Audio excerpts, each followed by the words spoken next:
예, 서울 송파갑의 박정훈입니다. 이진숙 위원장님, 네, 지금 민주당에서 윤석열 대통령을 내란 수괴라고 부르고 있어요. 그 표현에 대해서 동의하지 않으시죠? 이유를 좀 설명해 주세요.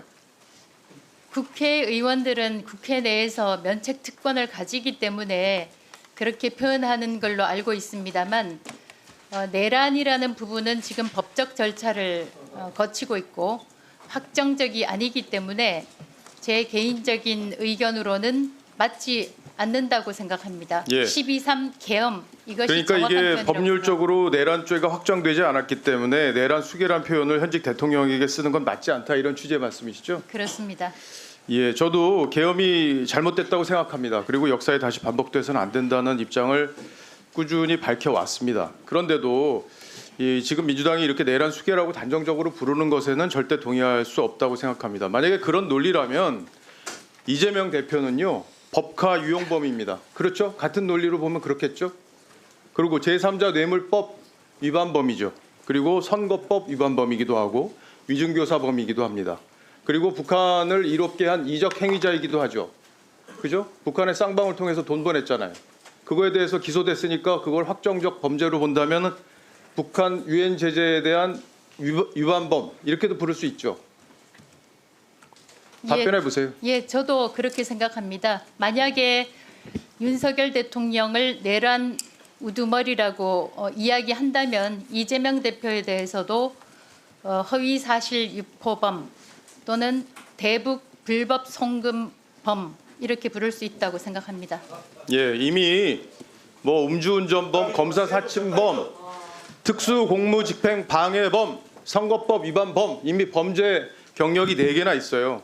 거기에다 지금 기소된 게 6개인데 조용히 하세요. 한민수 의원. 질문 좀 해. 이게 뭐 하는 짓입니까? 저 질문하세요. 질문하세요. 하는 거 아니에요. 이거 세우고 비상경 누가 했어요? 박정훈 비상계엄 의원님, 잘못됐다고 얘기했어요. 박정훈 의원님 적당히 질의하세요. 아, 세웠어요. 어디까지 그말 한번 하세요? 아니요. 됐어. 무슨 옹을 어디가 이대로 왔어요 여기? 어디가? 우리 같은 질문 해야죠. 내란 수계지. 그거 뭘? 내란 수계입니다. 그만하세요.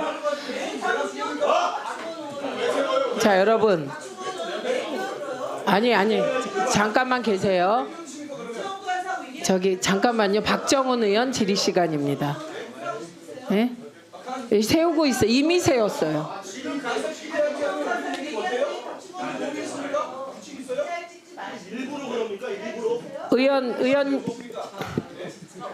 의원님 박정훈 위원님은 본인 질의 시간에 하고 있습니다. 민주당 의원님들 본인 질의 시간에 그렇게 똑같이 하시면 됩니다. 예, 그렇게 합니다. 예, 그러니 그냥 박정훈 의원님 질의하세요. 예. 제가 지난번 과거 질의 때도 이 법카에 대해서는 여러 번 말씀을 드렸고 민주당이 지금 오늘도 지금 이진숙 위원장의 과거 MBC 근무 시절 법카 내역에 대해서 또 문제를 삼는데 아니 어떻게 이런 법카 내역을 자기 당 대표에 대해서는 한마디도 못하면서 이렇게 문제 삼을 수 있는지 저는 이해가 안 돼요. 어떻게 도덕적 기준이 이럴 수가 있습니까? 1억 2천만 원을 쓴 혐의로 기소가 이미 돼 있고 그 증거 자료들 이미 다 나왔어요. 한마디도 못하면서 어떻게 법카 얘기를 또 합니까? 그게 말이 된다고 생각하세요? 이진숙 위원장님 답변해 보세요. 저의 경우에는 이 조용히 하시라고요, 한민수 과방위에서 의원. 유성 경찰서에 이미 수사를 잠시만요. 이거 했습니다. 세우세요. 이거 세우세요. 세우세요. 세웠고요. 세웠습니다. 박정훈 의원님. 아니 지금 끼어들고 있기 때문에 들리질 않아요. 다시 한번 말씀드립니다. 예, 다시 한번 말씀드립니다.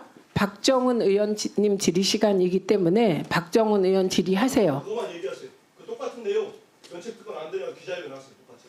왜 나한테 네, 여기까지 하겠습니다. 여기 사실을 급하니까 그러죠? 왜 나한테 이래라 저래라 하시냐고. 아무리 국회 아니. 가도 정확한 얘기를 하세요. 정확한 얘기 했어요. 지금 뭘 정확한 얘기를 하셨어요? 똑같이 가세요. 다음 민주당 의원님 계십니다. 다음 질의. 아, 잠깐만요. 이 정도는 경고할 수가 없어요. 우리 위원회에서 너무 많이 있어서 그냥 저는 중단시킵니다. 네, 우리 저러니까요. 저 경고할까요? 안 한다고요. 박준건 의원님도 경고하지 않겠습니다. 예, 예, 그래서 이 시간 아까 즉시 중단시켰어요. 예, 다음 민주당 의원님께서 반박하십시오. 예, 가십시오. 하십시오. 예, 무슨 민주당의 이재명 대표가 도대체 어떤 사람이길래 이 상임위장에서 이렇게 결사옹위를 하는지는 이해를 할 수가 없습니다. 아니 제가 무슨 틀린 얘기한 게 뭐가 있어요? 다 지금 범죄 혐의로 재판받고 있는 건데 남은 범죄 혐의로 재판받으면 확정적 사실처럼 얘기하고 자기 당 대표는 그렇게 하면 안 된다는 무슨 법이라도 있어요? 예? 내로남불도 좀 적당히 하세요. 적당히. 근데 이제 질문. 강도현 차관님. 네. 네, 의원님. 이재명 대표가 그 얘기했어요. 엔비디아 만들어서 제2의 엔비디아 만들어서 70%는 민간이 가지고 30%는 국민 모두가 나눠 가지면 세금 덜 내도 되지 않냐 이렇게 얘기했어요. 이 얘기 맞는 얘기입니까? 뭐 여러 가지 맥락에서 하신 것으로 알고 있습니다. 여러 가지 맥락이라는 게 무슨 말씀이에요?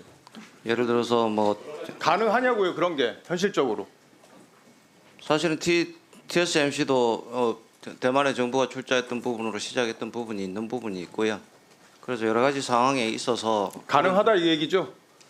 뭐 여러 가지 방식들이 있지 않을까 하는 예. 그 중에 하나의 말씀이 있습니다. 알겠습니다. 그러면 예. 지금 민주당에서 52시간 이거 유연하게 하는 반도체 특별법에 대해서 지금 어쨌든 거부를 한 상황이잖아요. 이재명 대표가 이거 해줄 것처럼 얘기하다가 안 해주는 걸로 방향을 선회했고 이게 민주노총이 뒤에서 작업을 한 게 아니냐 이런 의혹들이 지금 있는 상황이죠.